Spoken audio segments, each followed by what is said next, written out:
Okay, hello everyone. It is April 14th, 2025. Today was a really big day in our department. We had three thesis for our master's project or thesis. I don't think there were any theses, but project defenses. So they were good. I mentored one of the students. We had another one who did data analysis. We had another one who did some work that she's doing down at the shore. So she lives down in Beaufort or Morehead City doing analysis with oysters. And then she kind of worked with one of our former students here who started his own oyster farm down there, which is really cool. Yes, I'll Google him really quickly. This guy was a self-starter. I'll kind of mention a couple things about him because he is one of my favorite people. Absolutely. What part of oyster is oysters did she study? I know that. This is him. So he's one of our former students. Yep. He runs Oysters Carolina. Yeah, he was, bartender, did some neat things. He ended up teaching. He ended up teaching for a little bit, and then he did this full time. Yep. But he got this opportunity, went to something called VIMS, Virginia Institute of Marine Sciences and oyster genetics. So he got his degree here in like 2014 or so, went to VIMS, got into the oysters, and then started his own kind of company out there. And the one thing about Ryan is he's got amazing people skills. Like I can't stress how important creating personal relationships, being competent, but creating personal, I know I harp on it. I sound like my parents. I think one time my wife was here, I brought her in, and he was just, Dr. Mulrooney, you're such a lucky man. Your wife is such a beautiful woman. You know what I mean? Like kind of really just, and to this day, when I talk about the oyster guy, my wife will say, I remember that guy. He's saying how pretty I am and how lucky you are. So, but he's got amazing interpersonal skills, like just, better than me, yes, I'm sure better than me. But we had one of the defenses. One of the defenses today was Caitlin. She's an online student. I didn't meet her in person until about a month ago at the North Carolina GIS conference. Good stuff, really good stuff here. But she looked at different spatial interpolation methods to best measure air pollutant data in North Carolina. Does that ring a bell to anyone in this class? Yes, this is like week 12 of geostats and then week 1 of this class. And so she created and I'll kind of go through it a little bit because I wanted to highlight some of the results.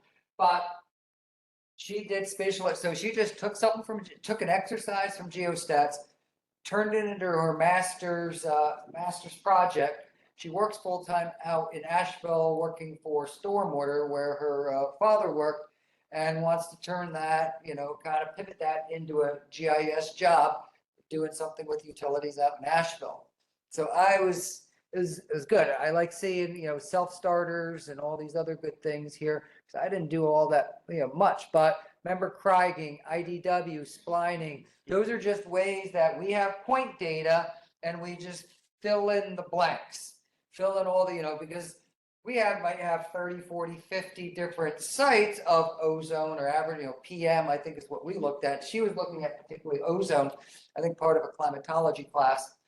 And so she's fill in all the other values using these different techniques. Me, I'm a big IDW person, but she looked at these different techniques to see which one was the best. She grouped her data from different time periods, so 1980, 1984, 2000, all these different time periods, and created some maps here. A lot of this was, good little, introduction. Why is this important? A little geography, since, is this geographic information systems, a little bit of a, prior research or lit review, and then we get into the, different methods right here. And then this should ring a bell right here. We know what this is. This is a model that can be converted straight to Python.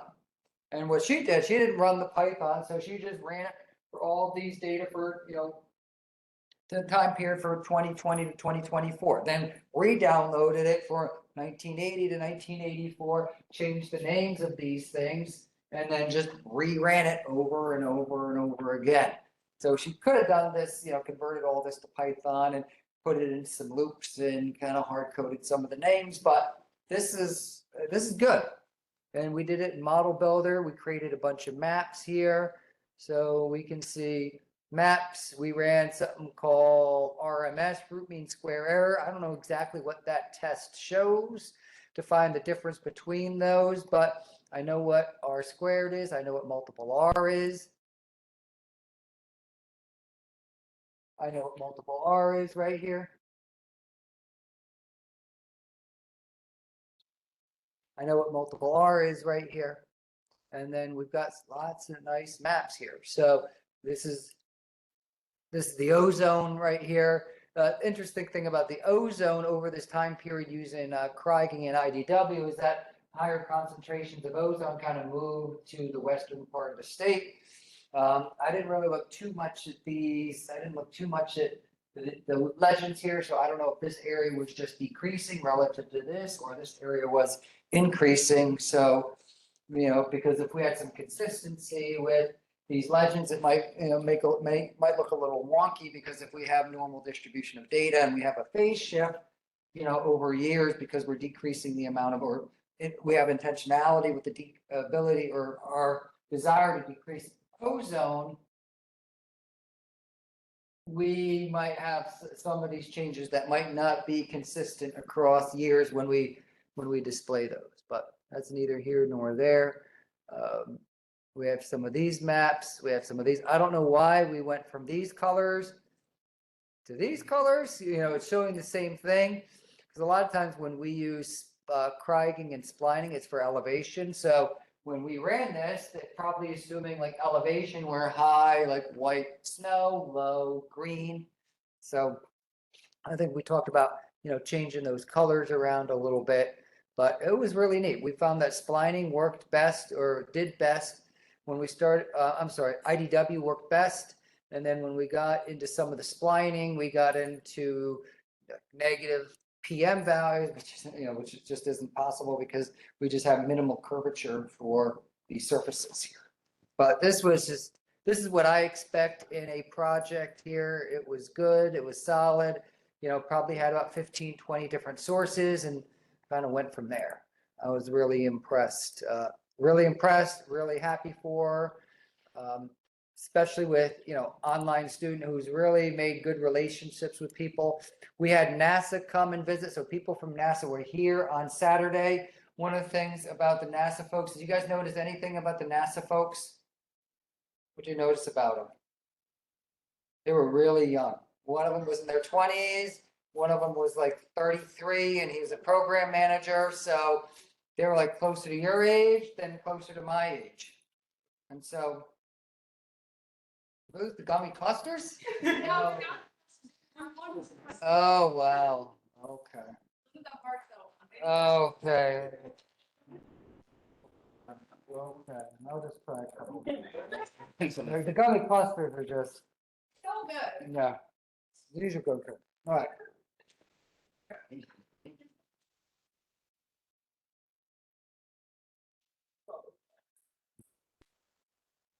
Sorry. No. So I think being putting yourself into management positions isn't a distant dream. It's like something that you can do here. Like this, one of the guys, Ronan, like he runs stuff at NASA, and he barely shaves, like, really, he was young looking, but when you talk to him, he was poised. He's sharp, and I've done some really things with him. The other things, and the other guy, Alex, the guy with the beard, he's still in his 20s, and he does all the programming stuff. So next week we're going to look at some AIML stuff, training modules that he created for NASA. It's, really, like, these folks are sharp. they're good, you know, Ronan, he kind of complains that he has to deal with people and money and all that other stuff, and he looks like he probably isn't barely old enough to like babysit kids, or you know what I mean? You know, and he's running stuff there, so I was just, you know, good group. And then we took them to the North Carolina Space Symposium to see some of our students highlight their work. They did a nice job there. They have things there with biology, chemistry, physics, and all that other good stuff. So those things are like low hanging fruit that you can go and attend and kind of highlight some of your work. And also with the PM stuff in the ozone, they were talking about new sensors. There's one called Tempo. Does that ring a bell? Kind of looking at the people who are. There's a new satellite or platform up there called Tempo that we can go and get ozone data from satellites that will create raster surfaces of those instead of just the 30 or 40 points throughout the state. And so those are pretty neat. There's a lot of like, they mainly work with raster data, you know, the stuff that we create from interpolated surfaces to see if they agree. And they had a lot of great ideas for data sources. I'm just kind of the middle guy here. You know, a lot of these folks, they want to work directly with students. They want to work with the future of NASA, not the past. That's what they want to do. They want to facilitate the next group of scientists, some of whom are sitting here or attending online. And so I was really happy to do that. Really happy to do that. So last week I kind of posted a couple things here. I kind of went through, I actually ran the code that you were supposed to do. And I actually did a little programming last week. It was pretty cool. I had an opportunity. I did a little programming. I liked it. But using all of those road classes, there are about 11 different types of road classes. And you notice there were some negatives, there were some nulls, there was tons of garbage out there. A lot of those nulls resulted from them being non-state roads, but more municipality roads. But there are just a lot of wonky data sources out there. So what we did was we read in just one field, and we were able to pick the field. But here I went and said field equals speed limit, if that was the right name, and road class. So I read in two fields that could be referenced using these indices. And I just wrote a line here, field value 1 equals row sub 0, field 2 value equals row sub 1, because we start at 0 and then go to 1, 2, 3, 4. I didn't need to do that. I just want to kind of highlight that there is a variable here called field 1 value, field 2 value that we can compare, or we can just stick with row sub 0, row sub 1, row sub 2, row sub 3, based on all the different names of the fields that we might be referencing. So you might not look at route class, you might look at route name. Hey, does it have a US in it? Does it have an interstate in it? Does it have all these other things in it? And then once again, I can put it into our code here. And so if row sub 0, meaning speed limit is none, null, or it's less than 0, we can go and run some checks on the route class. Hey, is route class equal to what? If route class is equal to interstate, make row sub 0 equal to 65. If it's equal to US route, in quotes. If it's equal to US route, make it a 50, and 40, whatever you want to do based on these checks right here. So you might have to write some really, really big if-then statements, but that's what we do. It's easy, just make sure you don't screw it up. Make sure you don't screw it up and kind of go from there. Like a ramp or a rest area, hey, you might need to make those speed limit 20 or something like that. And so we can go through and check to make sure we've got everything sitting in there. And then when we're done with it, when we change something, we just do cursor.update row with a little row. Make sure you hit the row, the particular row that we have there. So, I was expecting just a little bit of code here to go through and do this. And I've kind of updated everything. I'm grading everything because next week is going to be our last class. And in our class, we're going to be working, this is our last class. And then after that, we got 2 weeks, we got the final. Or I don't think you got the final. You don't have the final, but some people got the final. So some people got the final. We'll talk about that a little tomorrow. And so in 2 weeks, we'll have the final because I like to get everything out the door by the end of that first final sweep. Yeah. Do you have a link for us to upload our GERS posters? Yes, I sent that. I'm pretty sure I sent that. And yes, one of the announcements, yes. I'm sorry. No, it's fine. Here it is. Email, like, where? Yep. So this is the Google Drive to post everything there. So you can see all the, Philip, Daniel, Miss Juan, Kaya, Tamar, Tiny Torch, and that was Kareem. So I posted that in a prior announcement. Just if you did if you did an oral presentation, just send the abstract and PowerPoint present or whatever you gave. If it was a story map at the NASA meeting the other day, someone did a story map. I think it was Daniel, right? You did a story map. They mentioned the story map. They like that story map because we got the swiping that we can go back and forth. We move down, and it was kind of a little different than PowerPoint where I got to go, from this, from that. There's a lot more interactivity with the, story maps, and you're going to be making a story map for me in the future, hopefully as part of the final project. So we've got those as well. All right, this week we're going to talk about something called metadata. Metadata is data about data, okay? Information about information. We've got some people in here who actually do metadata. So data about the data about the data, if you can get that. And believe it or not, this was the topic of my PhD dissertation. So this is my PhD dissertation about metadata. Why do you think I wanted to do it on metadata? Because you already mentioned I already did stuff for it, exactly. When I worked for the military, I was kind of put in charge of data standards. I'll talk a little bit about those here, but I was put in charge of metadata. Hey, we're going to create metadata. We're going to create a metadata standard. So when I left that position to go work on my PhD, I didn't go and invent and do something brand new. I wanted to just, hey, I'm going to do this. I wrote it wasn't in art, it was in a language called VB, Arc Objects. What's it called? Visual Basic. it. Yeah, Visual Basic, Arc Objects. Arc Objects just are tools that take advantage of all the old Esri software that interact with it. So we had these Arc Objects. I did metadata assessment and evaluation in Arc Objects. So I pulled metadata. I checked to see how much of it was complete. Does that ring a bell, Daniel? We do it now in Python. And then I could auto-populate it if I wanted to. So I got the idea to assess and evaluate, create a tool, open source tool to do this. The biggest thing about doing the open source tool is how do I do the testing?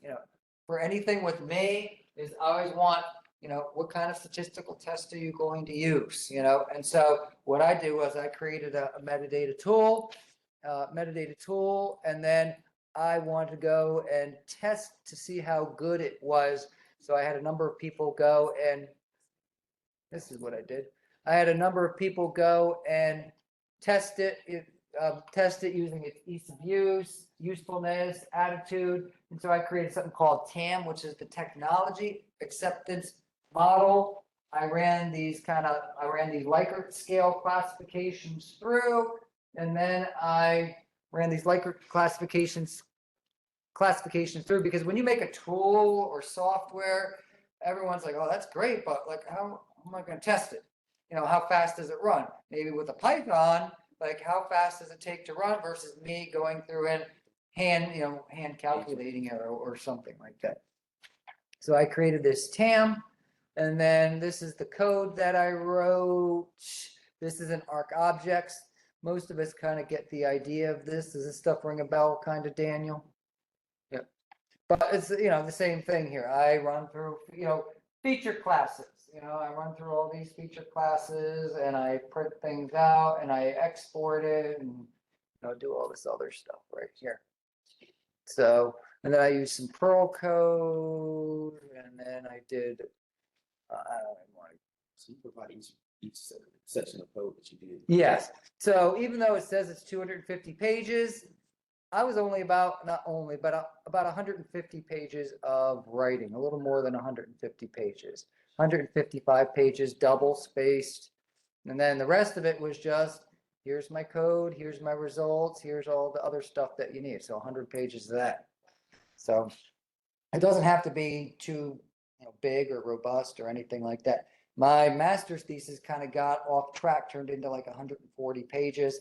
It shouldn't have been. At this school, I want a master's thesis to between 40 and 60. And 40 and 60 is kind of a nice length, just because what Caitlin did today was about 33, but her literature review and introduction wasn't really robust for a master's project. For a thesis, it should be a little bit more robust because you're adding to the community of work, to the field or whatever. And so I would expect a little bit more robustness or depth with the lit review and the justification through the introduction versus just, I'm going to do this, and this is what a couple people have done before. So I'm kind of just talking out loud to Andy here or anyone else who's looking to do a master's thesis, as opposed to a master's project. So today we're going to talk about metadata. I've done some things with metadata, and last week I submitted a grant for, it was like $600,000, so we can work on new metadata standards for the state of North Carolina. So writing standard for it. standard, and I'm going to talk about that standard because I've already been part of the standard, and it's not that bad.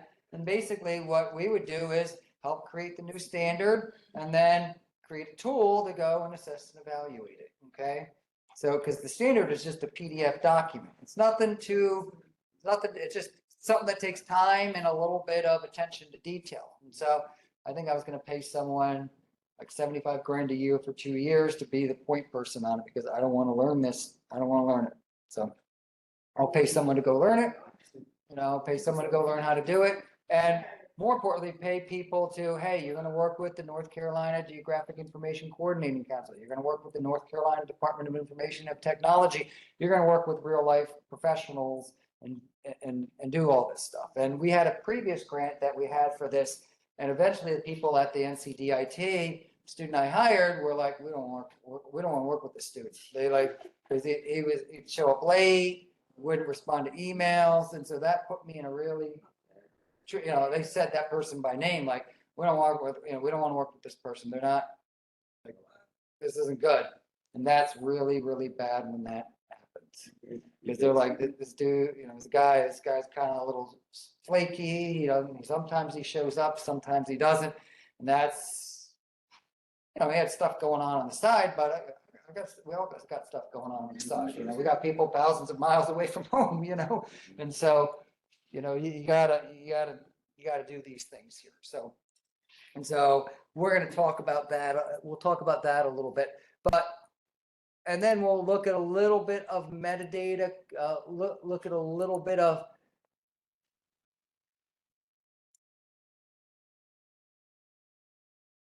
we'll look at a little bit of some assessment and evaluation for metadata that we have. So writing some Python code to pull data from feature databases. And now we have folks like Daniel and Andy who actually pull it from the cloud, and so we have some place called home. It was like gis.home or something like that. And so access the cloud, sign in using your parameters, and you can look up anything that you want, sit in our cloud and look at the metadata for that, because metadata increases discoverability. So some things about metadata, some of the things about our metadata is that most data have a spatial component. Like back in the day when I worked for the military, these were these big survey documents sitting there that had the latitudes and longitudes of all of these. We worked with something called coordinate geometry. This was an old GPS unit right here. I'd go and download data. We could go and scan things in. Back in the day, the most expensive component, and even to this day, is creating data. Like you sitting in the lab and making stuff is hard to do instead of you just going and analyze what other people have done. And the same thing with GIS data. Now, I want an outline of all the buildings on the NCCU campus. I don't think an updated layer exists. So at some point in time, you'll go GPS them. Me personally, I'd probably just go digitize them off of a map, digitize them off of a up-to-date or the latest and greatest imagery. But we had a student here, Michael, he went and created the data for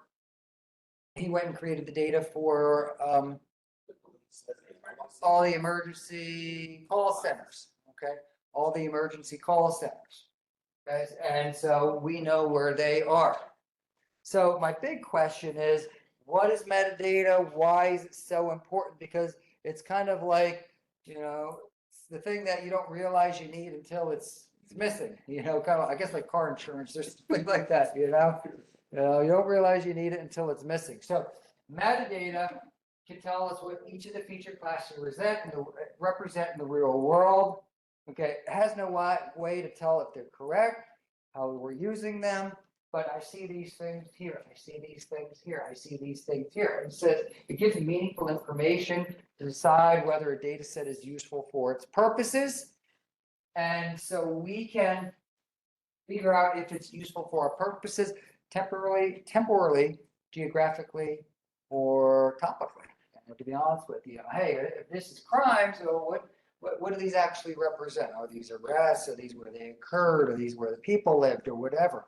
And so when we even start to look at crime analysis, GIS data is metadata is extremely important to help do this. And metadata is a formalized way to store it. So when I use the word standard means something that you can understand, but everyone else can understand. Now, we have metadata these days. When you take a picture, we've got metadata that tells us when it was taken, and your little phone, you could put on a map, and it has very, very rudimentary metadata on these.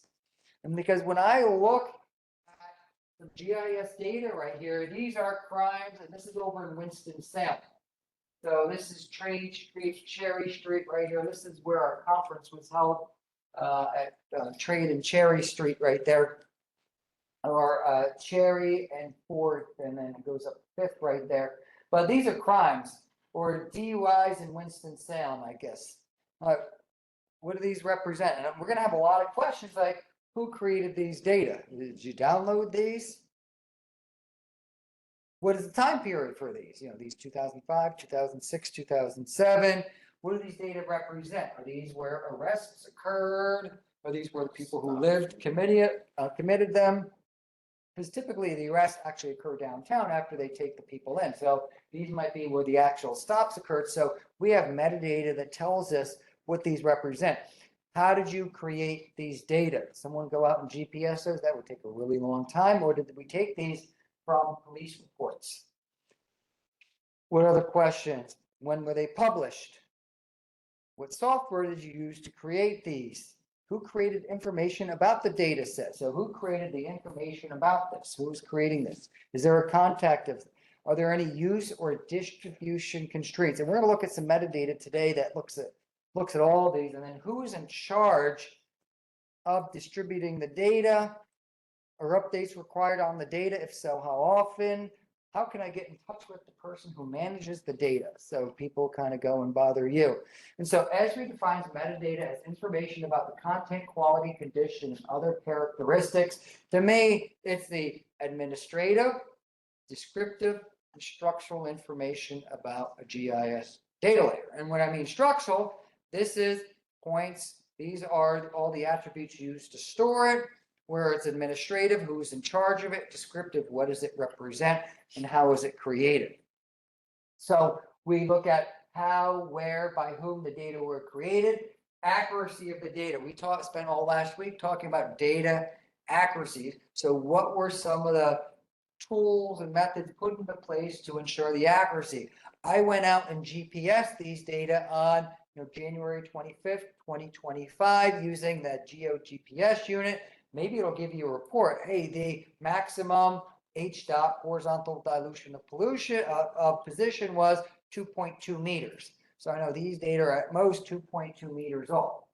What is the availability and distribution information? What's the projection scale, resolution, and accuracy? And what is the reliability with regard to any particular standard? Because this metadata comes with properties and documentation. And we're going to look at that because these properties can be consumed by ArcGIS Pro. Now, the one thing and the proposal that I had, I submitted something to a program called Pharos.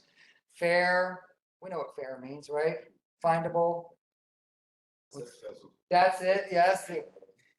With the I, interoperable and reusable, yes. And then, yeah, I think it's reusable. And OS stands for open systems, so we know what the idea of open is.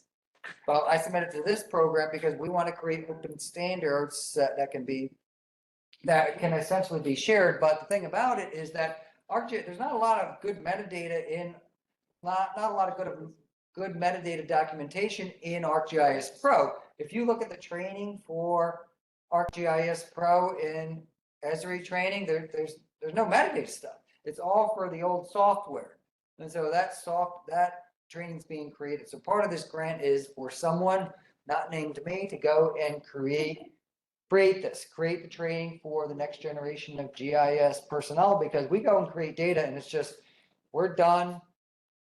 It's done. And these days with the cloud, I hit the publish button, that data is sitting somewhere. And so unfortunately, I have Andy going back and just creating metadata for online resources so we can increase the findability within our hubs. And I know that's not something he wants to do all the time. So if we create it on the front end, it's going to make it a lot easier on the back end. So metadata is data about data, contact information, who does it belong to? What's the temporal accuracy that we talked about? Where did we get the data from? Did I digitize this? And then this is what I did to the data. So ensures the right data for the right purpose and is used correctly. Because a lot of times when we see a paper map, which are soon, quickly going out of vogue, we see kind of all the metadata right here that's sitting there. And like I said before, when you have a picture, your picture on your camera, it's got where it was taken, the time it was taken, you can look at properties and all these other things here. And if you all take the field mapping class, we're going to take drone images and we're going to look at properties specific to the actual image, to the camera. So we can right mouse click in Windows Explorer, click on properties, and all the information about the drone and the camera that was taken with it is actually stored in properties that you can go and look at. Now, those are consumed or brought in by our GIS software. We're going to be looking at something called Drone to Map with that, so that they could just line up next to each other with all those pictures and then create it as one seamless image. But we have reference systems, accuracy, navigation notices, all these other things here when it comes to metadata, because metadata, we have different standards. We have a descriptive, we've got a spatial, and it typically adheres to pre-existing standards. And we're going to look at those after the break there. We're going to open things up. We're going to look at a little, code right here. We have something called ISO. Has anyone heard that term, ISO? So standard or? ISO, yeah. Yes, sir. International Standards Organization. It's like applicable to everything, anything and everything. Yeah, it's used across the world. You got your little credit card. Why does your credit card fit in the little ATM machine all the way on the other side of the world? The ISO standards tells us exactly how big your little credit card thing is, and like I alluded to before, we had things like road gauges and things like, or railroad gauges, which they weren't working from one jurisdiction to the next.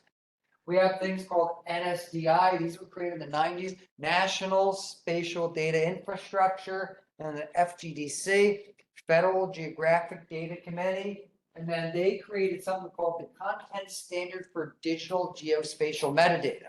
Now, the method to create GIS data has really changed in the last 30 years. We've got drones, we've got clouds, we got URLs, we've got DOIs, digital object identifiers for these resources. So the methods to store data have really changed, even though the descriptive, administrative, instructional information has largely stayed the same. But every so often we add profiles and extensions to accommodate certain technologies. So we have things like Esri, North American Profile, and these other standards that we have. Because why do we use metadata? Because it protects your investment. It gives integrity to your data, reduces duplication. One of the things Andy did recently on our hub was we had NC counties layer, and someone went and deleted one of the counties on the NC counties layer. Were you admitting to that? Okay.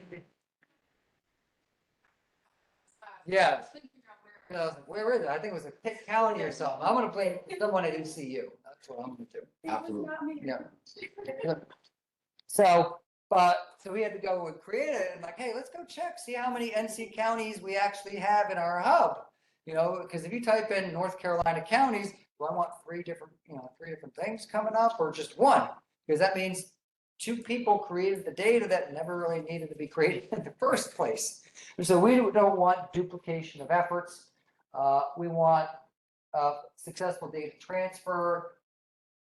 Development costs and duplicating data or recapturing data are very low. And I think most importantly, you have to create it.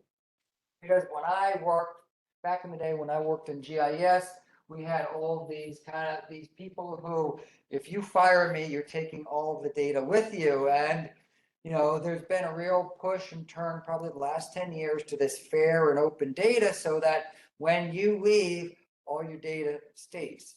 And so I think, yeah, I had some more, opinions about these things here, but when I was working there, people felt like, when I left, like, you're not going to be able to get along without me, and guess what? We'll be just fine, and you are replaceable because we have metadata sitting there ready to go, and we'd love to have you here, but, good luck. So metadata can support data distribution, management, project management. To me, it's a component of the data development process, and it needs to be populated accordingly. And so we're going to look at some metadata today that's richly captured, and especially through North Carolina OneMap, which is one of the leading agencies of GIS data in the state of North Carolina. And like I've said before, North Carolina is really on the cutting edge of GIS education, all those other good things. We have that North Carolina ARC users group. That's just for GIS users or ArcGIS users in the state of North Carolina. And they have the North Carolina GIS conference. And I think I highlighted it before, but they're offering like a free drone workshop at the beginning of May. Have I sent that out to everyone yet? Maybe I will at the break here. And so they have a free drone workshop, not for me, for people who want to kind of get into it. People want to get into it, see some of the projects that are going on. Because why do we use it? We want high level of resource commitment. We want advances in technology. And to me, and as part of my proposals, a lot of times people think that metadata is an add-on to kind of GIS, and instead it should be its own science. And if you're really bored or if you have trouble staying or have trouble going to sleep, read my dissertation because it gets into the history of metadata with the, long before like Library of Congress, all these other things. It's really boring, but it's really kind of interesting. And those are the things that you want to do when you get into research, like find something that you really like. And the thing about metadata is like, it's kind of a niche. Like I did it because I got paid $70,000 a year to do it. So I'm like, all right, this is my job. I'm not going to tell my boss no. So I'm going to learn it. So by the time I went to do my PhD, I'm not reinventing the wheel. I'm not recreating anything. I'm going to go with the stuff that's worked for me. And so I made sure I was kind of the expert at metadata. And these days, we're on these state committees for all these other things. And, I'm not great at metadata now, but I could figure it out with profiles and all that other good stuff. And so why do I need metadata? We have external, internal needs. Spending time to calculate data from the onset will reduce time. And this is some of the things that Andy and Daniel have done. They've written Python code to just automate the process. Hey, this is how many documents you have. This is how many maps you have. We can click buttons and I don't have to go and count stuff. And those are some of the things I did for the military. And I'll kind of turn around and talk about that in a little bit because I impressed myself from time to time. And that was one of the times I really impressed myself. But the power of a GIS is that when we have a feature class right here, what is the spatial information? How do we collect it? What are any tags attached to it? Tags are really important. And these are some of the things that Andy looks at, because when we look at the value of metadata, is that it's really hard to put value on metadata. To me, I think it's hard to, and I'm always thinking of neat ways to write papers to do that, whether through pricing, URLs, contact information, because we don't realize the value of it until it is gone. We've got geographic location, temporal character, analytical methods, but discoverable data is usable data, and we want to increase the discoverability of it, especially these days in online hubs. So I type in the word counties or air quality or swine lagoons, and all the information and the keywords and the description. Typically, the keyword in the description pops up. Keywords, description tags, and title pop up that have these. So if there's nothing that's populated with it, it's just going to rely on the title. And if you call it, county, or you call it XYZ because you were in a hurry, and it's really counties, even in this day and age, it has no idea to know that this is a county's outline. And when we look at these, metadata and exercise and data accountability. Now, we already did this a little bit with our open science, because these days with your papers, you got to publish the data online. You got to provide a DOI or URL or location, because the day and age of please contact the user the author if interested. Like, those days are gone, and it's sitting behind some firewall, especially if it's funded by federal, state, public money. Like, I have a right to, see what you did. I have a right to see your raw data for it. And so, are you willing to associate yourself with a metadata record? Because like I said before, it's a repeatable process. It gets into public participation with decision making, and our GIS savvy public, because you all use GIS every day. You don't realize it. You all use GIS, and we all make decisions on, good data, bad data. I had a recent incident at home where, decisions were made based on incorrect information, and, it had reverberating effects. And so the value of metadata is how many times does the data occur? How many times does it occurs externally? What is the significance of source contribution methods, so that we can, try to monetize that if at all possible. There's also a data accountability component. So descriptions, geographic data, QA/QC, keywords. Some of the challenges is that the increasing schism between data creation and data catalog. It's still, and Andy and then someone over at ECU, Sarah, they're starting to look at AI solutions to auto-generate metadata with minimal human interaction, because GIS data is always being created. Spatial data is always being created. So how do we decrease the schism? Because when we look at this after the break, when we look at metadata, it's got about 400 individual records. Who created, what's your contact information, what's the scale it was, who wants to populate all 400? Do that.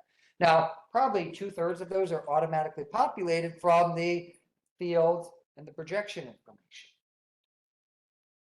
But a lot of times we have a lack of understanding of what each metadata represents, because these are the things that we have. I don't have time for it. The public doesn't need to know about my data.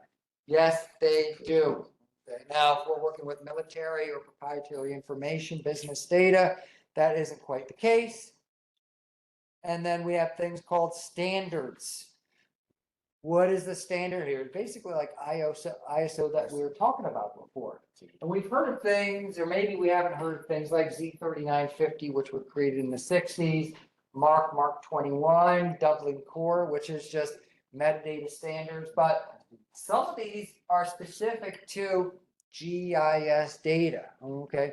And we created a standard called the North Carolina State and Local Government Profile that's used for the state of North Carolina. So when it says date, do we put the little slashes there? Do we put the little dashes there? Is it required? Is it not required? So we've started to create these standards that look at these. And we're going to look at the North Carolina standard, because at the micro level, it's a cohesive way to speak to other GIS professionals wishing to use our data. other ways that, well, it just decreases the duplication of effort, because when we look at metadata, this is Executive Order 1209.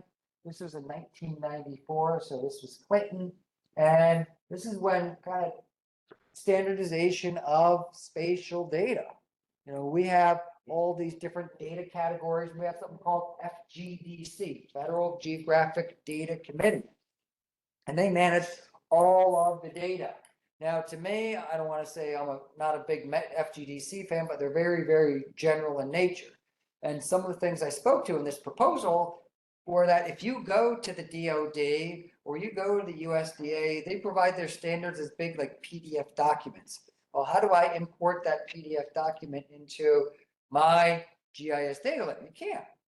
So we talk about templates and assessment and evaluation techniques and some really neat things that we can do, because at the end of the day, you have to create metadata. It's kind of like that external organization that we need to provide information to.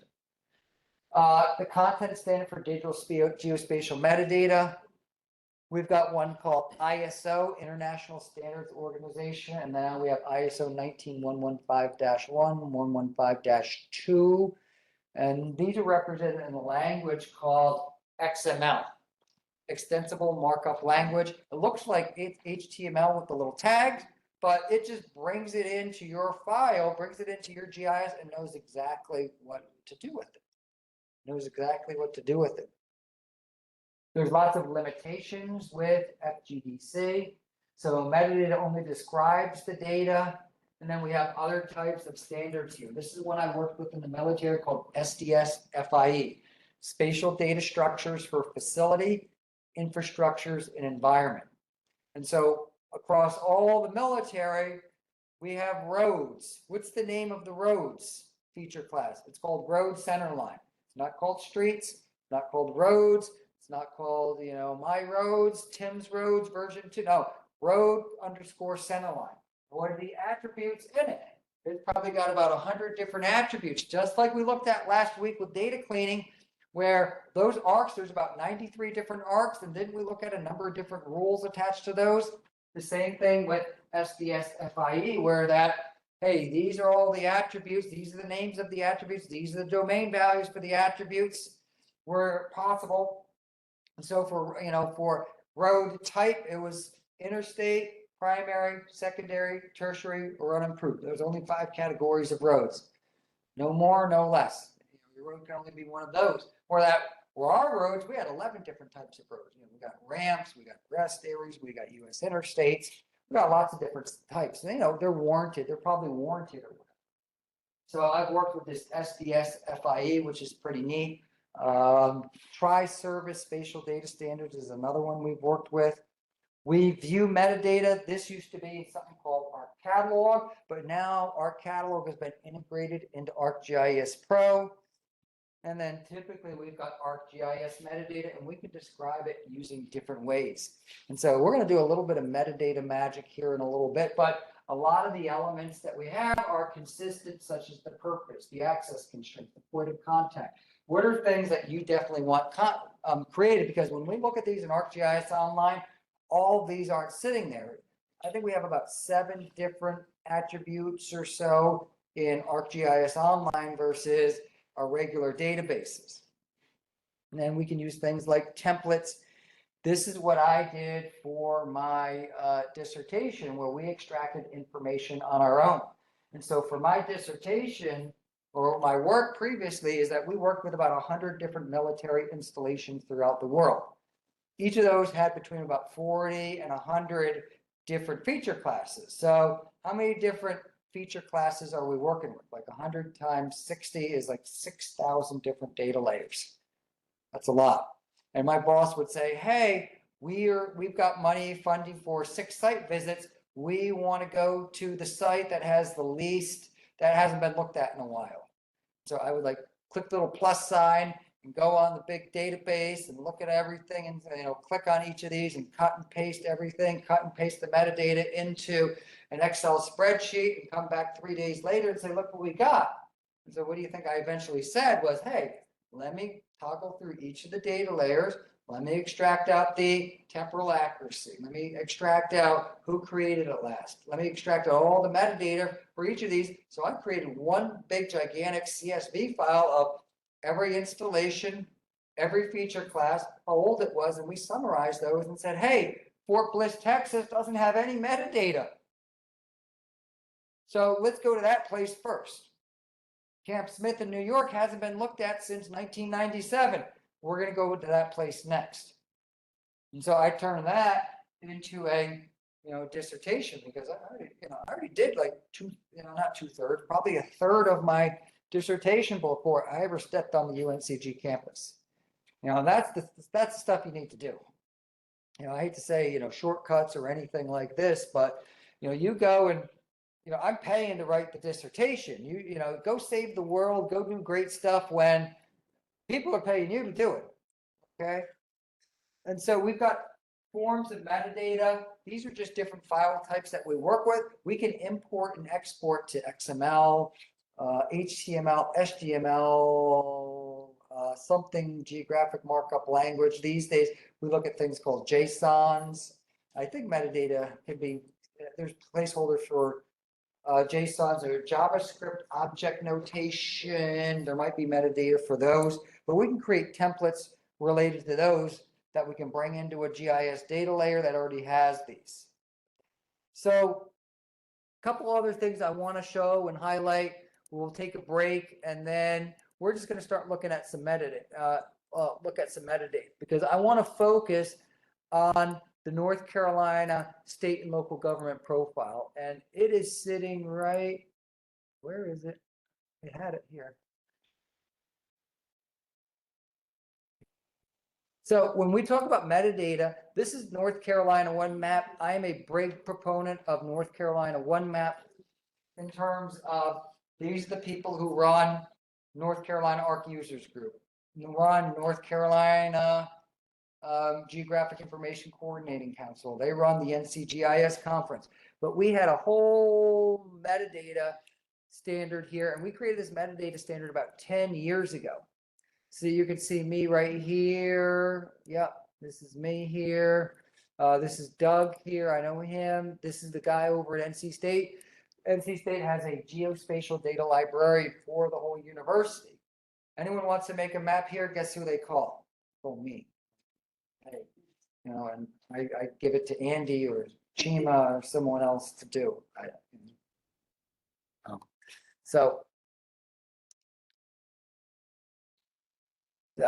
And so we've got these here. But we created this standard right here, 19115. But this is what the actual standard looks like, meaning, hey, for the title, it can be free text. The publication date, this is what the publication date needs to look like. Year, dash, month, dash, day, or year, month, day. This is what it needs to look like. This is the responsible party. It's green. These are all the things that are required. These are all the things that are optional. And then it started to get into some of the geospatial data services because these were starting to come about in 2014, 15, and 16 when we created these. So service type might have URLs right here. I'm pretty sure there's, online linkage for URLs. I don't think it has a placeholder for DOIs yet. And so we have these for services, and then it has some of the domain tables for the data type. It's creation, publication, revision.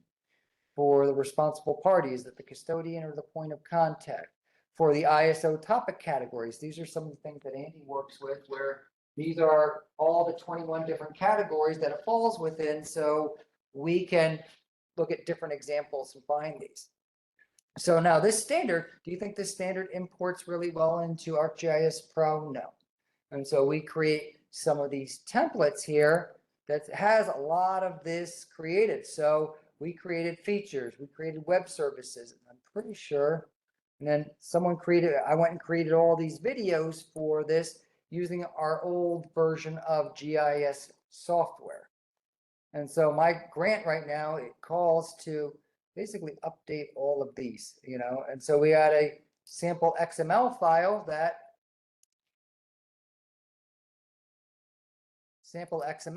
that can be easily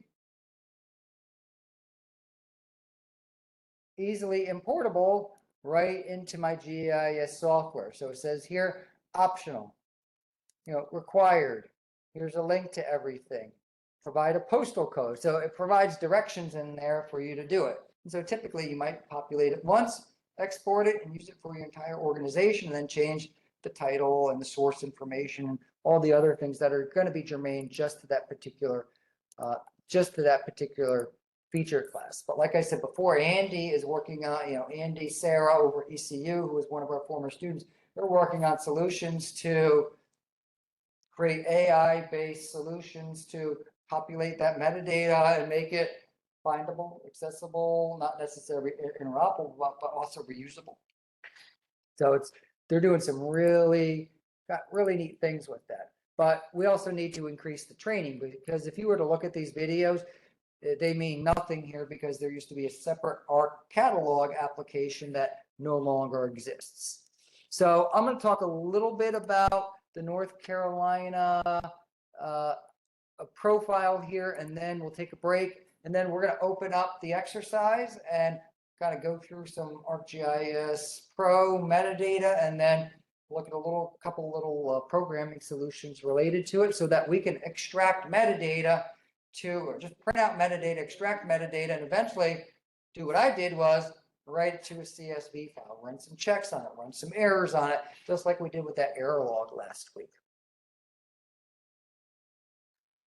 So one of the things we worked with was the North Carolina profile here, and all it does for the state of North Carolina is to improve data quality within the state while we integrate ISO standards and enhance data discovery and sharing. They broke it down for representation was from different universities, private sector, professional associations, federal, state, and local. So all these people kind of had a say. And it was pretty, simple isn't the right word, but we all kind of just said, how should the date appear? We want it to, we want consistency. We want a standard for this. It's just an attention to detail. It's not, I wouldn't use the word hard. There's going to be a hard part to it.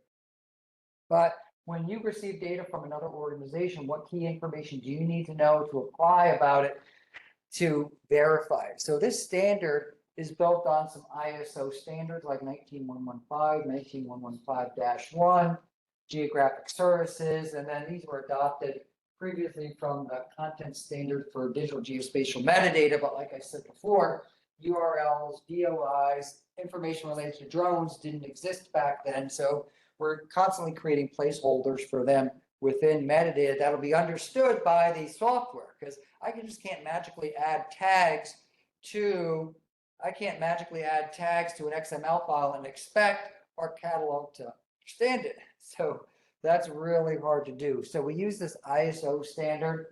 So it's applicable to large range, it's modular efficient. The one thing I care about, and I think probably 99% of people care about, is it readable by ArcGIS Pro? Because I don't want to go and create separate files, separate HTML file. I don't want to do that. I want people, the average lay user, to be able to use ArcGIS Pro to do this. So in the profile, what we have here are required data elements, the status, the update frequency, process description, temporal accuracy, metadata point of contact, the language. And so like I alluded to before, there's 400 different elements, but we're looking at 70, 80, 90, 100 of these, which have optional elements as well. The purpose, the currentness, the graphic description, access constraints, the standard name, what standards are we using here? Because this standard is applicable to everyone who uses GIS data within the state. And like I said, the GIS community in the state of North Carolina is very strong. It's very centralized. They're really good, to me, really good group of people. We had some external partners from Canada. I think we worked with Namibia, I guess it says there. But most importantly, it's you, because I don't want to spend, hours populating metadata.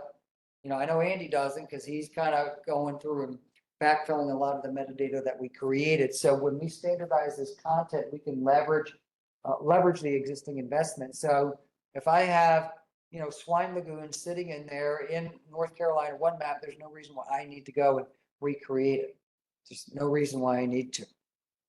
So we're gonna look at this standard in a little bit. We're gonna look at metadata, and we're gonna look at some GIS data solutions, Python programming solutions to extract information from metadata.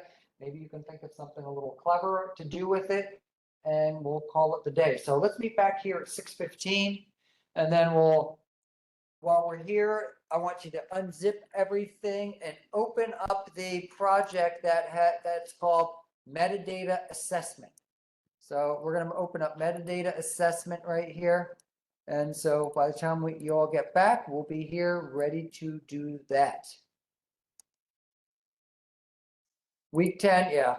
Now there's a lot of junk here in metadata assessment. I just put so much, and maybe we could play with some of these a little bit, but these are some metadata things that I've created in the past. They might impress Daniel or Andy or whatever, but I think other people, they won't necessarily care. But you can see some neat metadata stuff I've created, but I won't waste anyone's time. We'll take a little bit of time in a little bit and go from there.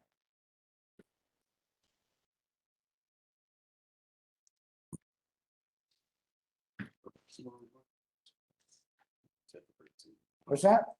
So one quick question, I know you want to take a break. I was trying to upload this presentation. This is the files here. Mhm. I mean the Dropbox, but when I go to upload the file, let's see.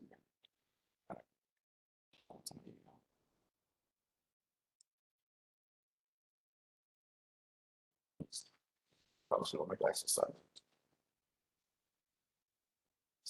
All right.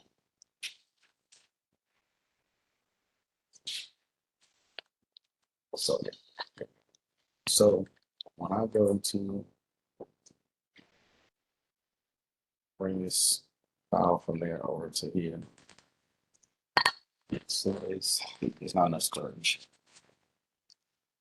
On your drive or my drive? I was thinking it's gotta be your drive, right? What? Or am I losing it? Is it my drive? I mean, It's fine. I thought I had 15 gig or something. I don't even know where I stored it. Maybe you had to look at it. It gave me get more storage twice, but now it says starting to upload. And I promise you I did. Oh, And so, man, twice it wasn't uploading.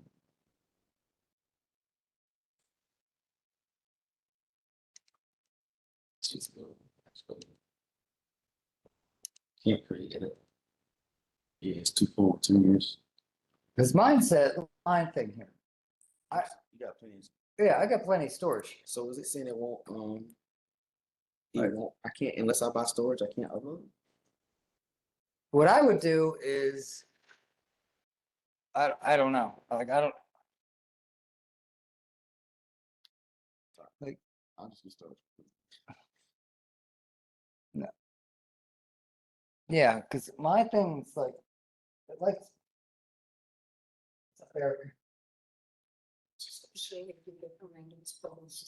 Who, Miranda, let me see it. She's in another article showing you what they did. Oh, wow. She did that from UC. Oh, cool. Um, That is, she excited? yeah, I mean, that's what, She's the first author too. That's nice. yes. Oh, wow. Congratulations. And the article, I was just excited about the article. The news person had written on her, she did the Rose Bowl conference. Okay. Something else, but she organized for the state. Oh, cool. And we were looking at the article, she was like, "Look, I didn't expect them to both be all really just about." All right. But yeah, we got that news before I had. Nice job. That's good. Because you know. Yes, I'll keep it right down there. All right, is it working now? I just sent it to Upload? Okay. upload. I think you were saying my Gmail is. Trying to make you buy stuff. And then I'm already paying $30 for whatever I have, so. I don't know if this works. I think it's $230. Yeah. But I did, this is funny because this is what I do. What's that? This is what I do for you. ISO, I'm actually on ISO 21. Oh, okay. I work with, yeah, I work for, if you will, as a principal engineer for status development. Okay. No, that's what I had with HTML. We used to have to tag in HTML. Okay. That's what we used to have to tag in. Underwriters labs. It's, So this is for like fire and hazards and things like that, or? so the the standards we write are for everything from drywall to lights. And Oh, okay. speakers, computers, like, it's probably on the back of something you're looking at right here, like. What's up on my glasses on, one of those images right there. Okay, probably. Yep, that one right there. But Oh, cool. we write the standards for third parties to test it. Wow. That's what you do now? What I've been doing for the last 2 years as of, April 1st. Okay. Is there to support? So do you like it or? I like it because I get to do fire of mine, fire and chemistry, my two areas of Okay.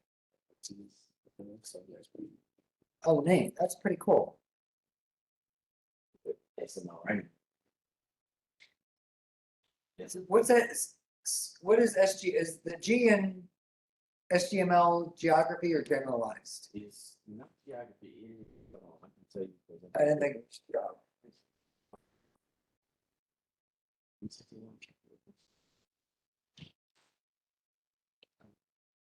I could look through the PowerPoint that I have, hey, I don't know. It's like, yeah, it's like.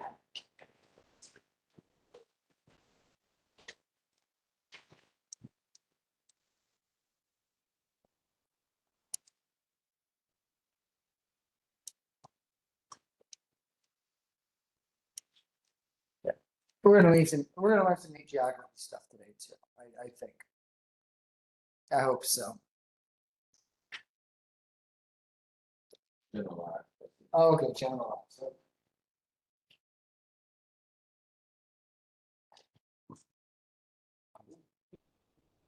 This is geometry.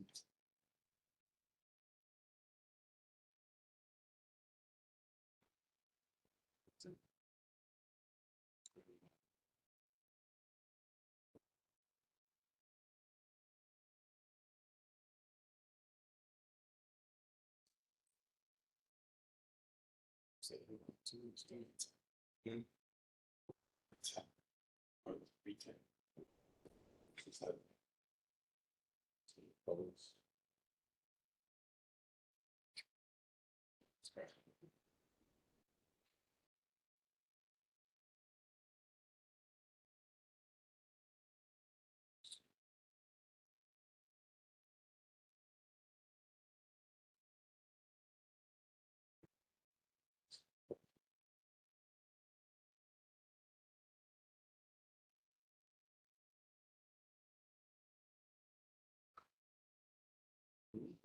At least we got last week, well, all classes, we just, was.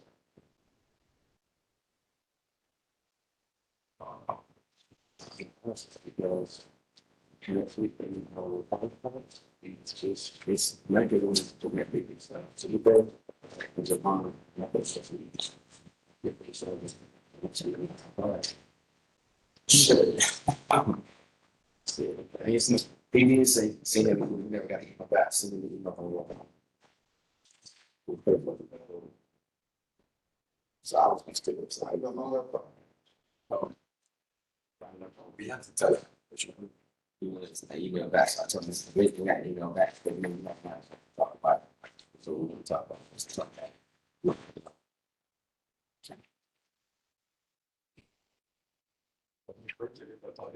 So, when he sent us another email, another place, rest of us, like, yeah, I saw it.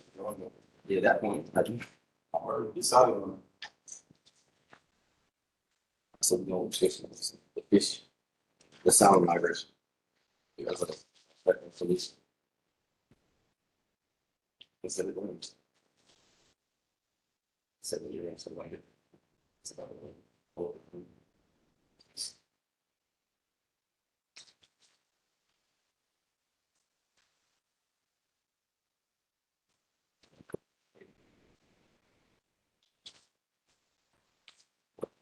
I know it's best. Oh, yeah, you there, you seen it.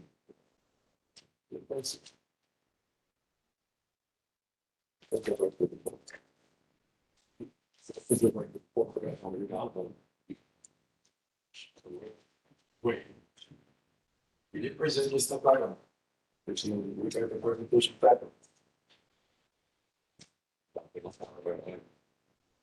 Did you already upload it? I gotta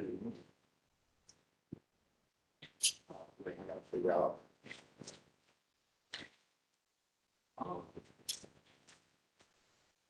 I gotta figure out where.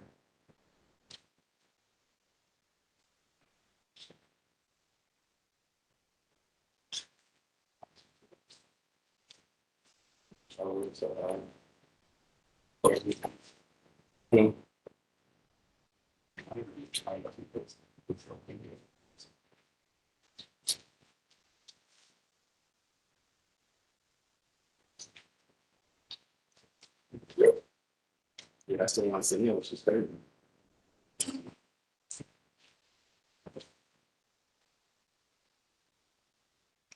I don't know. No, I didn't know that. Isn't it? That's perfect.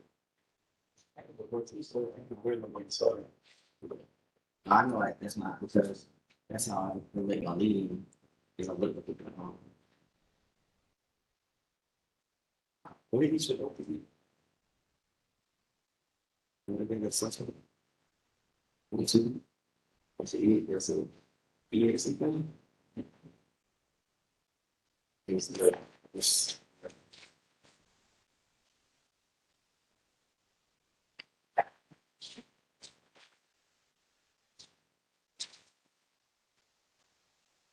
you go running again. Did you go running again? What? Yeah, I was. Wing. Just about.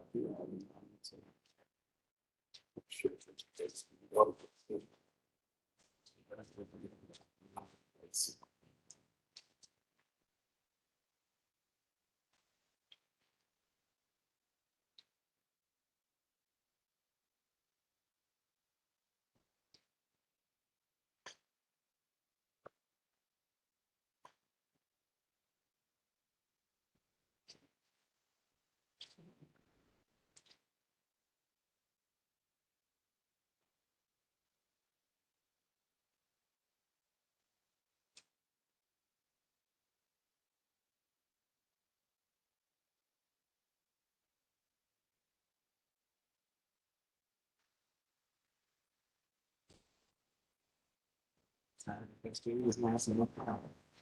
What was it being?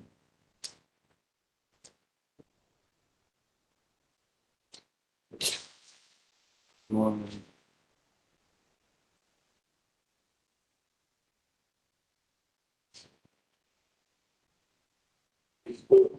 got a couple minutes here. Is there a drone academy stuff this weekend? Oh, so it's possible. Yeah. Yeah. You guys do it or they did? They, wait, you mean for the, Can't see it. yes, yeah. Oh, how was that? You were on the board, board big friends? But I think they put a cop on, like, we like I said, it's that people read the, so it's. So they had already, you guys had met previously, right?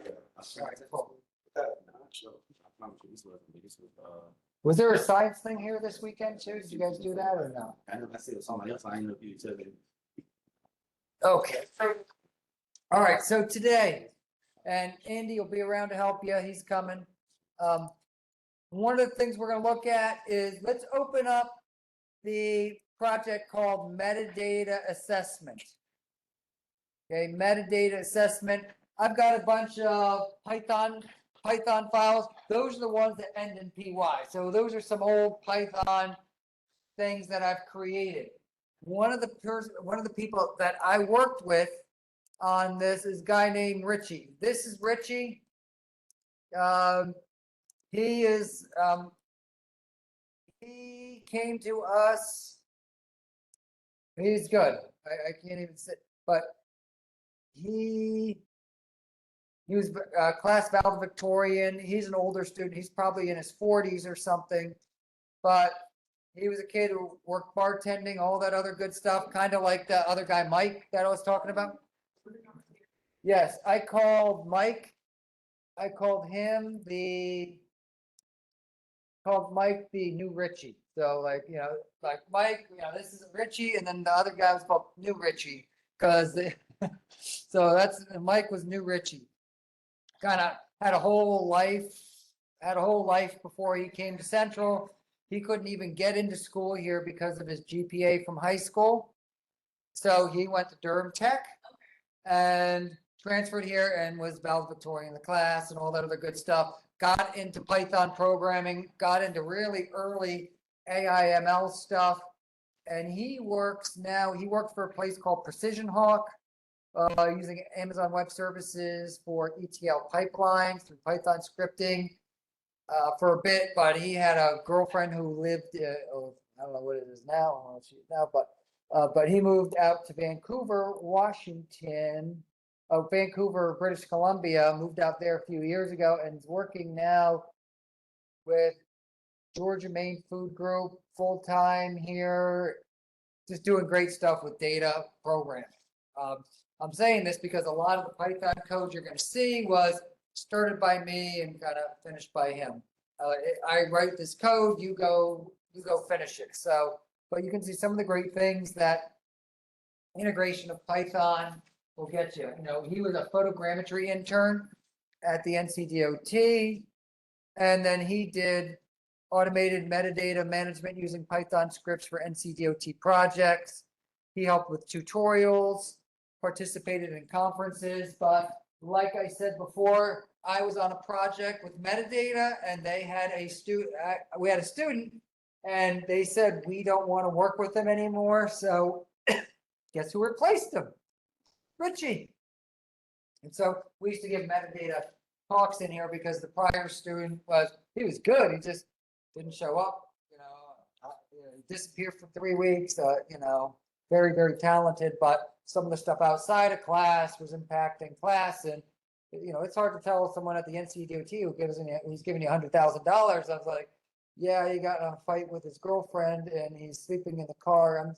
He's not going to show up for the training or whatever it was, all that kind of minutia. And, I feel bad for him, but we can't, we can't deal with this. He needs to be replaced. So, okay. So we've got a whole bunch of tools here. These are some things I've kind of created before, but first we're going to open up metadata assessment. And I've opened up a GIS project with 5 or 6 different layers. One of the things I was thinking of doing was we're going to write some Python code to extract metadata from these. Now, first thing we have, and I'm going to uncheck all these because I think time zones are really, really neat. At the end of the day, I think of myself as kind of like a geographer, and I like these geography things right here. Like, look at here. These are time zones. I assume Nigeria is all just one time zone, isn't it? But yeah. So here in the United States, we've got continental US, we've got 4 different time zones, and then we've got like this Alaska, Hawaii one out here, wherever Hawaii is. Here's Hawaii. And then we've got another one up here in Alaska. I always thought it was interesting because my wife kind of lived in this little town here called LaPorte in Michigan City, and it's part of the central time zone, even though it's in Indiana. So like this chunk of Indiana is in the central time zone where the rest of Indiana was not. So she'd like go back and forth between like the central time zone and the eastern time zone, and time zones would change and all this other good stuff, which I thought was interesting.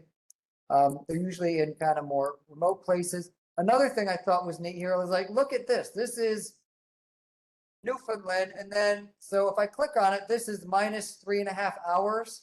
And then I click on this one and this is minus 3 hours. Like, what's so special about this thing? What is this thing right here?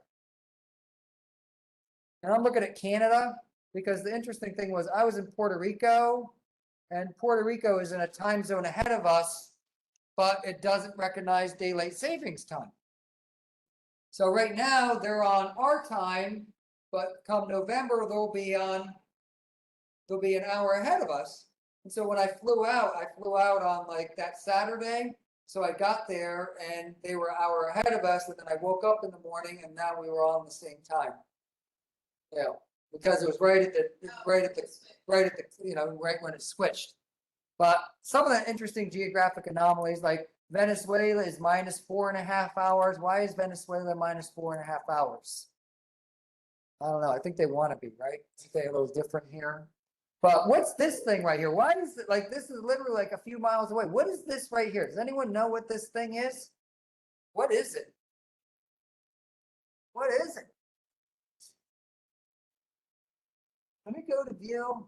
Because these are some of the interesting geographic anomalies that I think a lot of people don't realize. Are there even people here? Let's check to see that out. Let's check out the image. Are there people here? There's no one here, but it looks like there are people here. Like there's a whole town here. So what is it? Those little islands are actually French. So they belong to France, right off the coast of Canada. So I guess they wanted them in a separate time zone or something. So they belong to France. So let's forget about like invading Greenland. Let's go invade let's go invade this thing right here. Like let's go invade France. All right.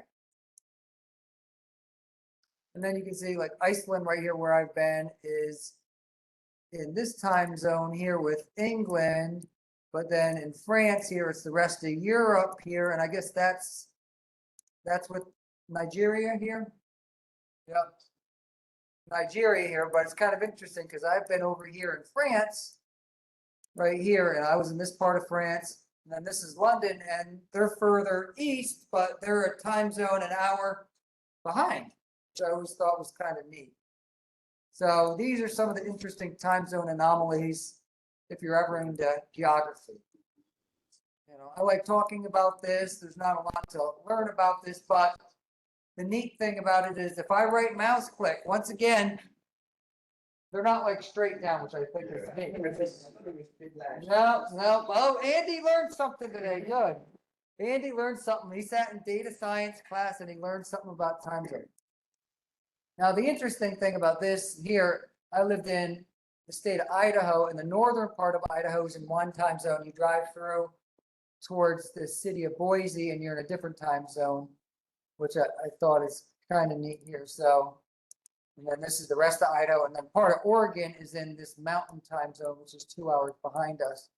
Then you got your Pacific and all those. So they're typically defined by lines of longitude. They're supposed to be 15 degrees wide, right? 15 times 24 hours is equal to what? 360. How many degrees are in a circle?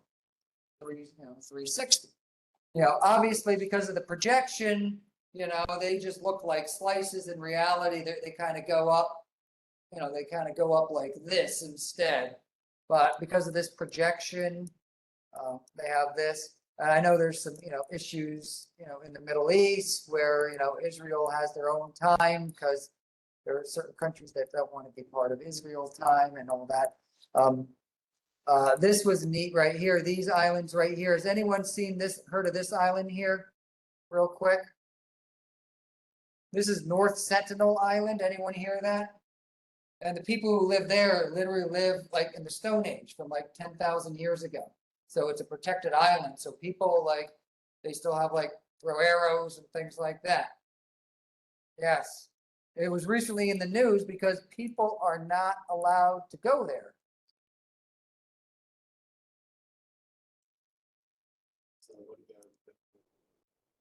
Yep. So YouTuber who left diet can for reclusive tribe arrested in India, world's most isolated tribe. And then I think 7 or 8 years ago, there was a type of missionary who, not a type, but a missionary who went there and to meet the people and tell them about whoever, religion or whatever. And he was killed by the people. Yes, let me Google that, because I think this stuff's kind of neat here. Yes. And so you can kind of get the idea, this stuff is, people going to these islands are, it's illegal to go there. They're protected by the Indian government. But I don't want to get too far into this, but this is called North Sentinel Island, and, Google it sometime. It's really neat, it's neat to me or whatever, so. And some of the geographic anomalies that we see with, some of the geographical anomalies that we see with this. The last thing I will notice here is we've got some of these time zones here down in the South Pacific where that, like Samoa and American Samoa, they're kind of 14 hours ahead versus 9 hours ahead. So some of these occur in like different days and all that other good stuff. So I'm trying to get to New Zealand one of these days for a conference, and that'll be neat. Okay. All right, enough of wasting everyone's time with my mindless knowledge. And so what we're going to do here is we right mouse click on time zone. I can go down here to view metadata. So I can go to view metadata, and what we're going to have here is all this information pop up about the metadata. So it says tag, polygon, location, world coordinate system, time zones. So we've got information, tags, summary, description, and every so often countries change time zones. Did anyone know that? So Samoa, this is the last thing I will look at.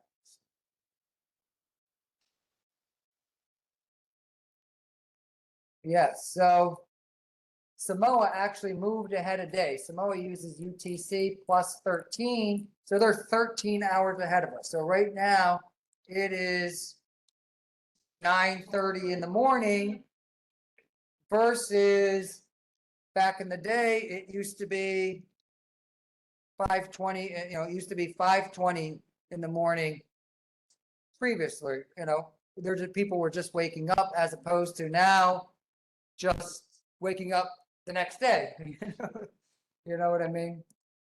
But Samoa sacrifices a day for its future. The interesting thing about this, it's only about 70 miles from American Samoa, but American Samoa is still behind. So they're on literally like 2 different days, even though they're about 70 miles apart. So one day's on Sunday, one day's on Monday. So they don't really do business with each other because Samoa typically is doing business more with New Zealand and Australia. So they want to be on their time as opposed to American Samoa, which kind of goes up to Hawaii and the rest of the United States. Because American Samoa, as you can imagine, is just a possession of the United States. And probably a military presence just like Puerto Rico. All right, enough of that. Let's get into some metadata. Okay, so metadata. We've got the metadata for this information here. So we've got date and extent. I was just thinking about the temporal extent because I noticed these time zones hadn't been updated to the Samoa. But what we have here, it's got contact information, who created these. Esri created these in California. We have a student right now who is a classmate of Andy's back in Nigeria. He's still working for Esri, right? His name's Samuel. We got a paper with him. He's done some really good work here. It's got all the resource constraints, data quality. So it says what happened. This shapefile is converted to a geodatabase using tools. The geometry was checked. This tells me how it was created. Anything that you pretty much want to know about this, it is here in this metadata file. I can click on spot elevation point. This is a spot elevation point here that I work with in the military. So this is the spot elevation point that I worked with in the military. So this says it is downloadable data. This is where it's located. This is the distribution. These are the fields here. So there's a field called spot elevation ID, and these spot elevation IDs are consistent across the entire military. And so anything with spot elevation points, don't give me your points, don't give me your spot elevations, give me spot elevation points, just like your road center lines. And so we maintain that consistency throughout, which kind of goes out the window when you start working with different municipalities. But this is all the metadata for this. This is NC Camden parcels. This is really, these are data that I can download off of North Carolina One Map that are published every quarter by the NCGICC, North Carolina Geographic Information Coordinating Council. So these are published every quarter. This metadata is really, really, really good. The contractor for the integrated cadastral exchange, the Carbon Project, designed a spatial database with the parcel data schema consistent with the core standard. This guy named Jeff Harrison did this up in Burlington, Massachusetts. They have done this is really good metadata. And then we have some things like admin, which are different countries. So I can look at the metadata. I can't look at the geography here, can't look at the table here, but I can look at the metadata and add these things as well. Now, the one thing about the metadata is that I can go to project, options, and I can go down to metadata, and I can go to this drop down, and these are all of the different type of metadata formats that I can look at. To me, if you go to analysis tools with metadata, there are different standards, import, export. I used to be really good at this in our catalog, but I haven't really gotten too much into this in the last 5 years. If someone gives me $600,000, I will get really good back into it. I'm not going to get all $600,000. I'll probably only get, 40 or something like that over 3 years. So I can live with that. My wife will definitely live with that. But all kidding aside, it will go, I'll get really good at that. But these are the different file formats that we have. We can actually import profiles, but I can click on something like item description. Click OK. I can go back here, right mouse, click on my time zone, view metadata, and guess what we have here? This is just a short little item description. Notice all the other tags went away. Now we're just looking at an item description. And typically, this is what you see with our ArcGIS Online. These probably aren't the exact one. But when we go to ArcGIS Online and store a resource for metadata, I can import templates and all that other good stuff. But typically what's viewed is just something like this in ArcGIS Online, which has tags, summary, description, credits, use limitations, something with geography down at the bottom, the end. All that other information is sitting there. I haven't gotten rid of it, but it's still, it's still sitting there. Spot elevation, it's a type. File geodatabase feature class, it's landform, hypsopography, spot elevation point. And so typically when we start storing data in online hubs, because this thing is sitting here in a database in my downloads folder, because that's what I know and love, but what I know and love isn't the cloud, and so we've got some people here sitting in this room or sitting here online that are really good at accessing metadata sitting in the cloud. And you're going to look at a couple of my tips and tricks here that I've done for programmatically accessing metadata, and then we'll kind of call it the day. We got admin, the parcels database. You can see, the use limitations, the credits, and all this other good stuff. So if I go back to project, let me get rid of this pane. But if I go back to project and options, that's the item description, which is really short, but we can look at the ISO 191. I don't do too much of that, so I'm not going to bother. But 19115-3 with the XML schema. Once again, with the time zone, view metadata, and these are going to look largely the same as the other ones. They might have a couple of extra tags here and there, but nothing the lay user is really going to, the average user is going to notice that says, hey, this is different. So we've got a lot of neat things that we can look at here with these spot elevation points, and we go through and edit these. So if I right mouse click, I go back, right mouse click here. I can click on edit metadata.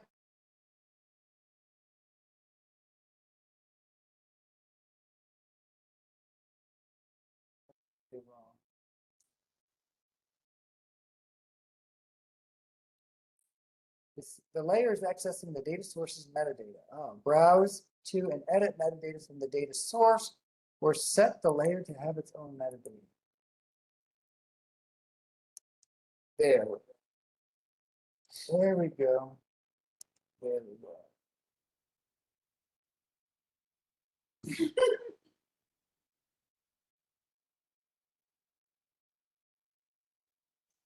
What am I doing wrong here? I'm just kidding. Accessing the data source's metadata, browse to and edit metadata from the data source. Oh, I might have to go over here. Okay.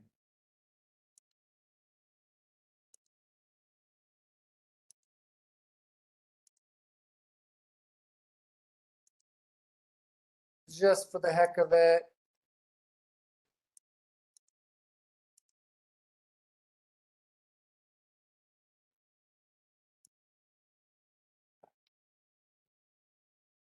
Zoom the layer. These are all the buildings on NCCU campus at one point in time. On a right mouse click, edit. Layers accessing the data. Browse to and edit metadata for the data source or set the layer to have its own metadata. So what do we have separately? Metadata.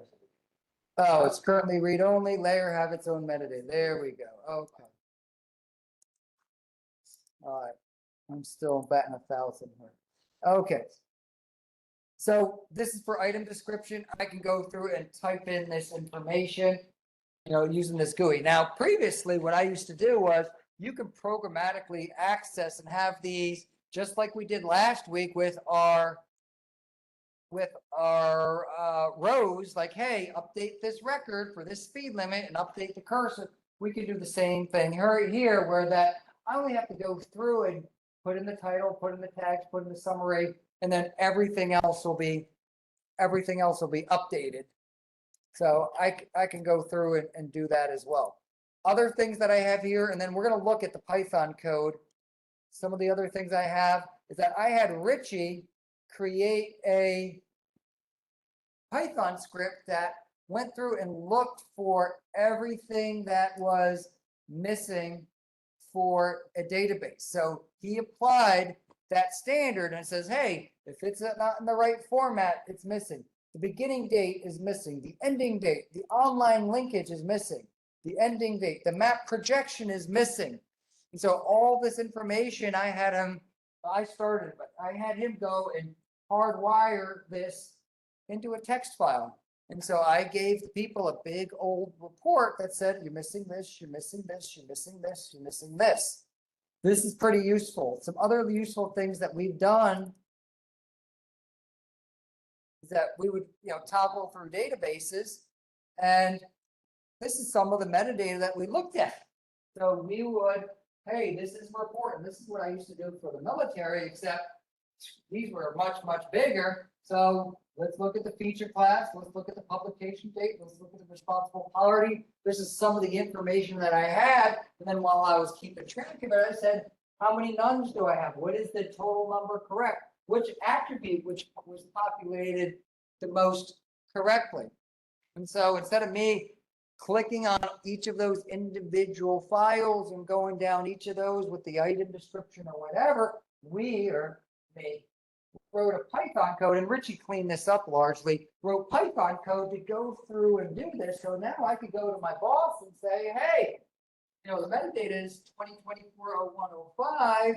Well, all this stuff here with dates is like 2012, 2003, 2001. We're going to have to revisit those earlier, sooner rather than later. So we would go, and this was, just like those reports that you saw last week that we created, I didn't do anything, I just opened up a CSV file, wrote it to a CSV file using a little comma and then a little return and put these in there. So there's a lot of potential because we're going to look at a couple things we've done here. One of the things with Richie is not this. I think I did a couple of really neat things here. Test right metadata, no.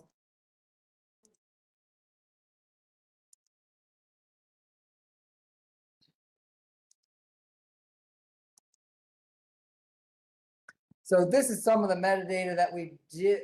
Okay, this is some of the metadata that we did. I created a file. Yes. Oh, cool. Yeah, I did this. So I created a file using the operating system. I imported CSV. And then I opened a file. The name of the file as a parameter said, hey, type in a file that you're going to write to. Tim's output.txt. And what is this little W? Right, I write to it, just like we did before. And then here, I'm going to open the file to which we'll be writing errors. I had another file, that big error file that you're just writing to as a text file. And then what I did was I counted the number of errors. They all set them to 0. And then I just went and found, let me look for the ID info citation site info title. Okay, if it is nothing, then I'm going to put the title is equal to this. Otherwise, I'm going to replace it with a comma. Why do I want to replace a comma with a space? If I said the title is Camden County, comma parcels, why would I want to replace that comma with a space? And I'm looking at this right here. So I went and looked for the title, and the first thing that I did was, the very first thing I did with the title was, wherever I see a comma, put a space. Why? Just shutting it down, but I'm guessing because of metadata stuff, commerce like towns. On the right track, very much on the right track. When we start writing these to CSV files, what does the C stand for in a CSV file? Right. Comma. So when it sees the comma, it's like, hey, I'm moving over a space. No, you're not. You got to stay in this one here. So I said, wherever you see a comma, put a space. So instead of saying, parcels, comma, Camden County, it's just going to be parcel space, Camden County. So it's all going to be in the same place. So next, I go over to my next thing, my next thing, my next thing. And so I get out of sync with my commas. And then what I did here was, if the title is equal to none, I say, hey, the title is equal to none. I'm printing these as I go, and then I'm writing to the error file. The title is missing from this feature class, the very first feature class in my file, as I go through each of the 100 feature classes in my file. Now, Daniel and Andy do something a little different where they just open up in the cloud and look for feature services and look for documents, which all these days seem to have the same metadata. So here I look for the publication date. Hey, if the publication date is not none, hey, I'm going to replace all the commas, because if you put like February 13th, comma 2023, I'm just going to replace that with something. And then what I had Richie do later was look for the format. Hey, if you have it as February 13th, comma 2023, that's wrong. It should be like year, dash, month, dash, day, or whatever we had here. And so what I did was I just wrote all of these, and eventually what Richie did was, and at the end, I just wrote all of these to a CSV file. Here they are, CSV file, %correct. Pretty, is Daniel impressed or no? He's nodding his head. He said yes, good. Separate CSV file, yes. And that was one of the input parameters. So I just said, I want to save it to C documents, Tim stuff. You can save it to, Z : Alondra stuff, and it'll write it right there, because at the end, what we need to do, that summary we need to close, and the error file we need to close them. But what I had Richie do eventually was, I don't think we have the HTML files here. I don't think we have the HTML files here, but what I had Richie do was write them to an HTML file, kind of like our geostats output. Remember those geostats output with the reds and the green, or reds and the blues and all that other good? Those are just HTML files. That's all they are, with nice, pretty Arial font with the little Z's and all that other good stuff. They're just HTML files. So I had him write things to HTML files that said, hey, anything in red, you're missing. Anything in orange, it's the wrong format. And so it kind of prioritized those and created these big, gigantic HTML web pages, essentially, of our errors. So I like this file here. If we get this grant, someone is going to get really good at doing this. And that's about it. So the one thing I did want to highlight, since this, I want to talk about Python, is if I go to analysis and I type in the word metadata, there's a lot of metadata stuff here. Metadata for database, video metadata, export, import, GPS metadata fields, repair versions.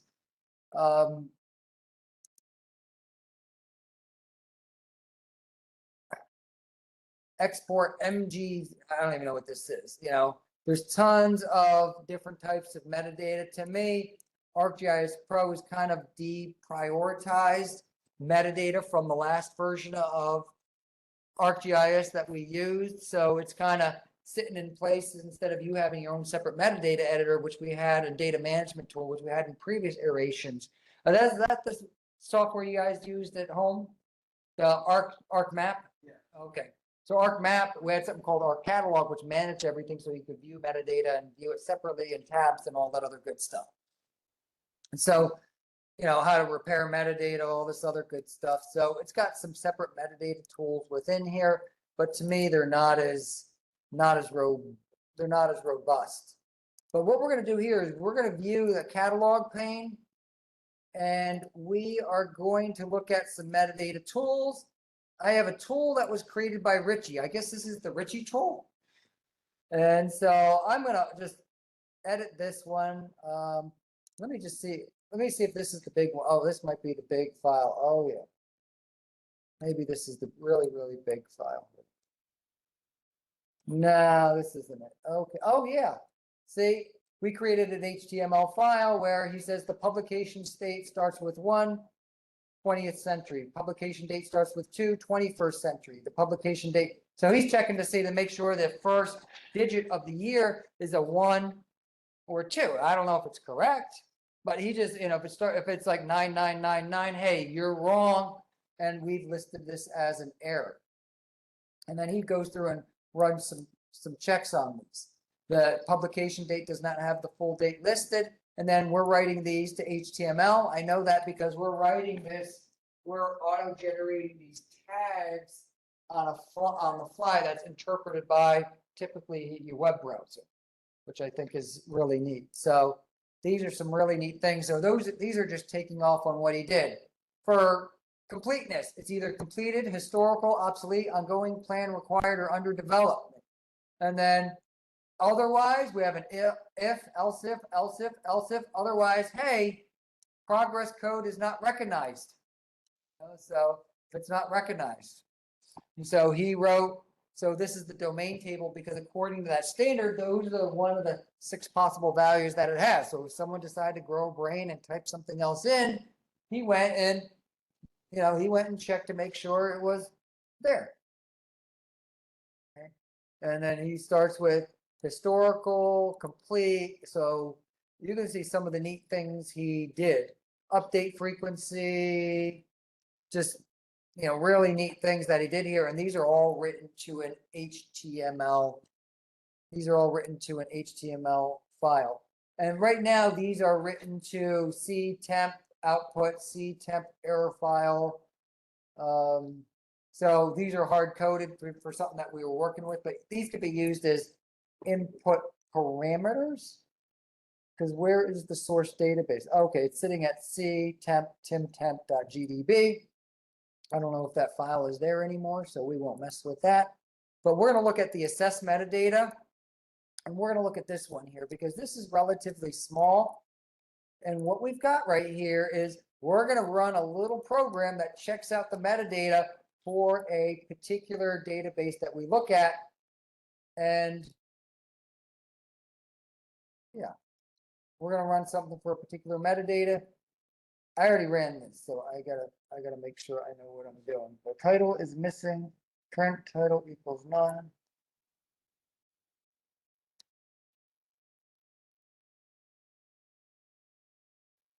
Okay. Okay. I have something called a translator. I'm really getting into the weeds here. Wow. Okay. Wow. All right.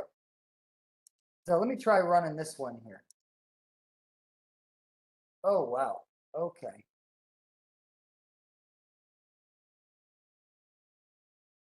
I swear, I just ran this. Okay. All right, so we're gonna run this. So I'm gonna check out this metadata file. The output file. Oh, I did this today. Okay. I want to make sure I wasn't gonna screw it up. Output.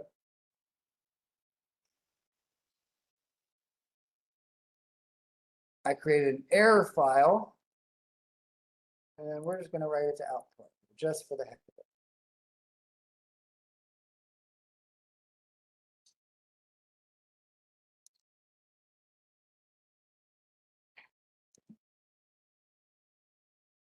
Oh, sorry.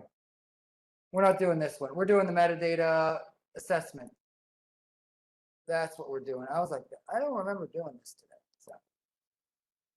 So we're going to run a quick metadata assessment on the other database. All we're going to do here is we are going to open up a database and we are going to print out the title, the tags, the summary, description, with credits, and the access constraints using what we call, instead of using the XML schema or XML path that said ID info, ID, we're going to look at something called the metadata object, which contains a few objects. And so we have one called count features. What do you think count features does? It's the number of features.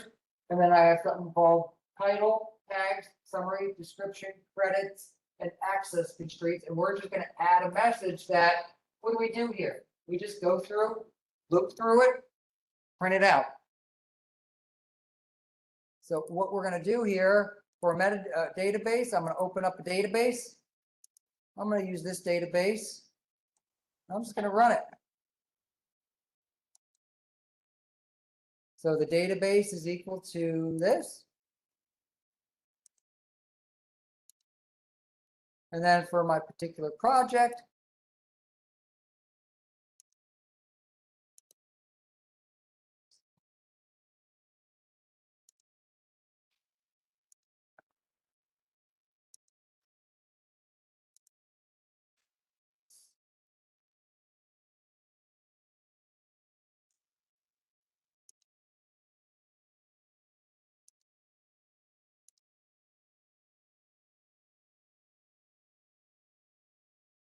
this is my test database. And look what I'm doing while I run it. Database is equal to week 10, metadata assessment. For the test, the number of features equals this, and it says the title is this. The tags are this. The summary is this. The description is this. The credits is this. Access constraints. I'm going to go to the next one. Area codes. There's 298 area codes. What is the title for it? US area codes. What are the tags for it? What is the summary for it? And so I went through every single feature class within the database, and it gave me 743, and it gave me all the credits, access constraints, and printed these out that I could store or look for none or do whatever I want to do for it. So I can just run this and watch what happens while I'm running these.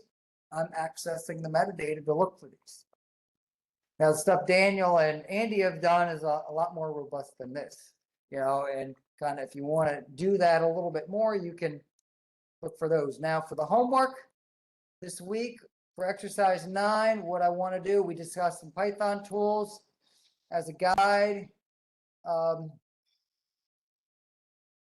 What I want to do is I want everyone to just go and make sure, do a check on one particular attribute. Okay.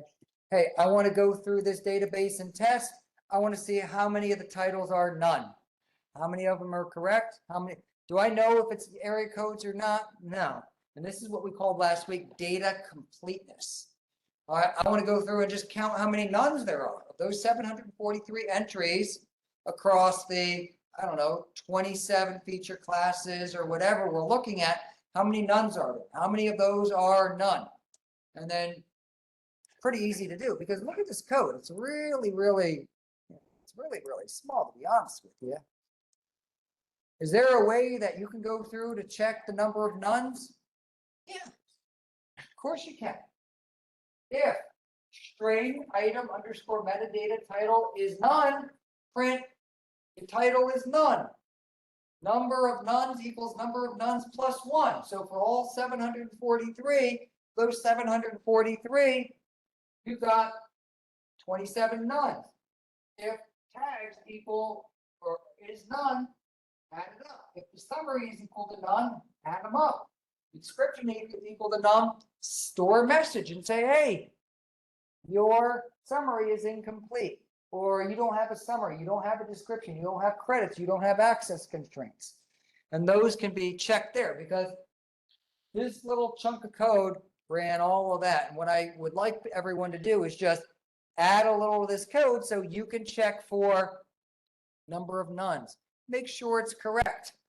And I asked everyone to look on this document right here. So what you're going to do is, I'm going to go through this document that Mulrooney helped do, and I want to look at the title.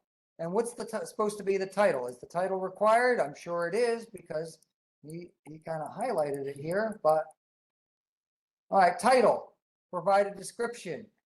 It's required. Hey, let me just make sure the title isn't none. Okay, if it's none, print it out and say something. If you wanted to later, write an HTML file that Richie did that says, hey, this needs to be corrected, or for everyone, typically for the funders, send it back to them and say, listen, hey, your metadata is missing on this. I don't want to mess with your metadata, but this is kind of what we're starting to do with metadata assessment. And this is basically something like this is what we call metadata. I'm going to coin that term, but we start to look at things like this. This is metadata. Metadata of your metadata. What are the problematic feature classes? Because typically these are going to be attached to people. Hey, this database was done by this person. This database was done by this person. And eventually you can integrate some AI ML into it where that, hey, everything that Tim did, he forgot to do the access constraints. Okay, hey, Tim, you need to look out and keep doing the access, make sure you populate the access constraints because every single feature class was missing the access constraints that you were in charge of. Does everyone feel good about this? Just adding a little if, just kind of like we did last week. We've got the base for it there. Just go through and check to make sure just one little assessment and evaluation. What's the word assessment mean? How are they different? What's the difference between assessment and evaluation? We got an educator back here too. Assessment is what? The actual test. If it's none, what's the evaluation? Printing out how many were messed up. Hey, you had, 42% of those didn't have a title. And then the assessment is the little tool, like the testing mechanism to check. So nice assessment and evaluation. Assessment is also not a all none. Yeah. Yes. Okay, yeah. Oh, good, yeah. In this case here, it's going to be, is it got a title or not got a title? Now, do I know if the title's correct? I'm not going to know if it's correct. That's why they invented graduate students and techs and interns and all that other stuff. So do we feel good about this? I'm kind of done here. I just want to get home, and that's all I want to do is get. So I think everyone else too, and I think we got a good idea of metadata, all that other good stuff. So all of you have a good week. Next week is going to be our last exercise, and it's going to be a NASA exercise that one of the people created that was here last week. So I look forward to you seeing some of the things that people who are not much older than you all, or maybe even younger than you all are doing, and making probably six figures to do that you all can be doing probably in the near future. So I'll see you all later.